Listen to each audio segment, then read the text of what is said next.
রেস্টুরেন্টে খেয়ে কিংবা দেশ বিদেশে ঘুরে ছবি তুলে শো অফ করি না, আমার শখ জমি কেনা। এমনটাই বললেন নাইলা নাইম। ছবি জঙ্গনের আলোচিত ও সমালোচিত নাম নাইলা নাইম। প্রায় সময় দেখা যায় খোলামেলা পোশাক পরা ও বিভিন্ন বিষয়ে অকপটে কথা বলে আলোচনা সমালোচনায় উঠে আসেন তিনি। সম্প্রতি এমনই এক স্ট্যাটাস দিয়ে আবারও আলোচনায় উঠে এলেন নাইলা নাইম। বললেন, অন্যদের মতো রেস্টুরেন্টে খেয়ে প্রতিদিন ছবি তুলি না, ছবি তুলে আপলোড করে সবাইকে দেখাই না, কিংবা দেশ বিদেশে ঘুরে ছবি তুলেও আপলোড করি না। আমার শখ শুধুমাত্র জমি কেনা। সোমবার ৩রা মার্চ নিজের ভেরিফাইড ফেসবুক পেজে একটি পোস্ট দেন নাইলা নাইম। পোস্টটিতে নাইলা নাইম লিখেন, আজকে অমুক রেস্টুরেন্টে খাওয়া, আগামীকালকে তমুক রেস্টুরেন্টে খাওয়া। মানুষের দেখি খাইতে খাইতে নাকি দিন যায়।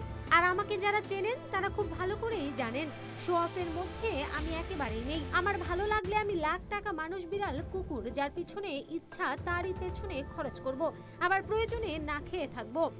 দেশ বিদেশ ঘোরার প্রসঙ্গে নাইলা নাইম জানান, এত দেশ বিদেশে ঘুরেছি, মাঝে মাঝে ক্যামেরা খুলে একটি ছবি তুলতেও হয়তো ইচ্ছে করেনি, একটা চেকিনও দেইনি। আমার যা ভালো লাগে আমি সেটা করতে সম্ভবত 1 সেকেন্ড বা বিন্দুমাত্র দেরি করি না। এটা আমার স্বাধীনতা। আমার কাছে স্বাধীনতা মানেই আমার যেটা ইচ্ছে সেটা যেন আমি করতে পারি।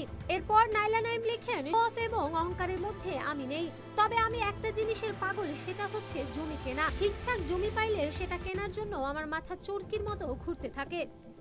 আর সেটা একবার কিনতে পারলে সেটাতে বাউন্ডারি করা, প্লাস্টার করা, ভরাট করা, এটা সেটা করা আমার মনে হয় এইটা ভয়ঙ্কর নেশা একটা আমার।